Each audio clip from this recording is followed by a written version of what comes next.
And when free speech dies, it's not long before free thought dies, and then creativity, and then invention and innovation, all of them strangled. And that is why autocratic regimes of the sort I've been describing become famous, not merely for their authoritarian tendencies, but for their total stupidity. You don't see people turning to North Korea, Myanmar, or Zimbabwe for new ideas and innovations. Regimes and organizations that follow this route are not headed for excellence. No, they're on the fast track toward decline and failure. And how much discipline, how much policing, how much repression are necessary to eliminate free speech and legitimate self-government are the benchmarks for how quickly the decline will unfold. I love that word, benchmarks. One of the most insidious varieties of autocratic rule involves the use of informers in everyday life. In the Soviet Union, for example, children were urged to inform on their parents and students to rat on their professors if they heard them discussing forbidden issues in the home or the classroom. The most gruesome picture of this is provided in the great book by Alexander Solzhenitsyn, The Gulag Archipelago. He wrote, "It's difficult to school oneself, to ask that constant question, who is the stool pigeon among us? In our apartment, in our courtyard, in our watch repair shop, in our school, in our design bureau. It is difficult to school oneself, and it is repulsive to become schooled. But for safety, one must." And Solzhenitsyn was himself imprisoned in the Gulag for 8 years, and then held in internal exile.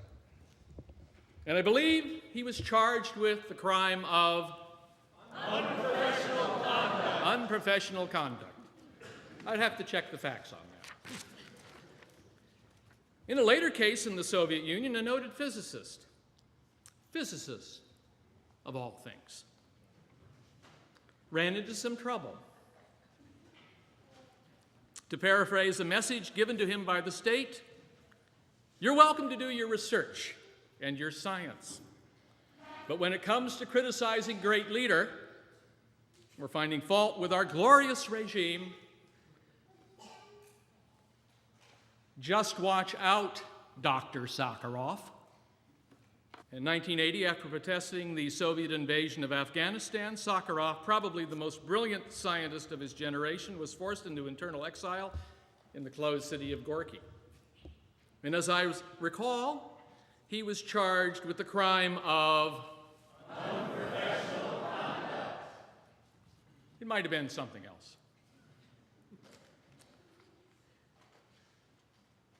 In his famous study of the German people following World War II, the American social critic Milton Mayer found that many of the people he interviewed scarcely noticed that their society had been taken over by a brutal totalitarian ruler.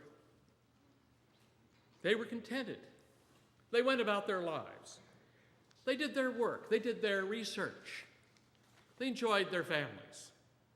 And yes, they noticed that the synagogue had burned down and that their Jewish neighbors had moved away, but they remained silent, and life was good. They had a great leader, and the leader had a plan. Everything seemed wonderful. Everything seemed just fine until that horrible war broke out. The title of Milton Mayer's book, as you can see, is "They Thought They Were Free."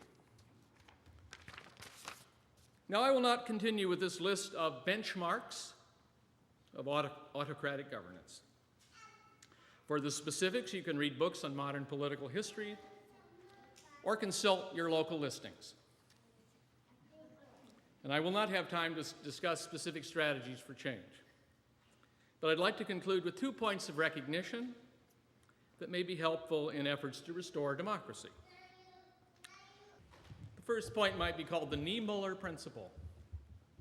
It stems from the life of Martin Niemöller, a Protestant pastor in Germany who supported Hitler in the early years of the Nazis' rise to power, but later came to see what was going wrong and protested. And he was imprisoned in Sachsenhausen concentration. There's his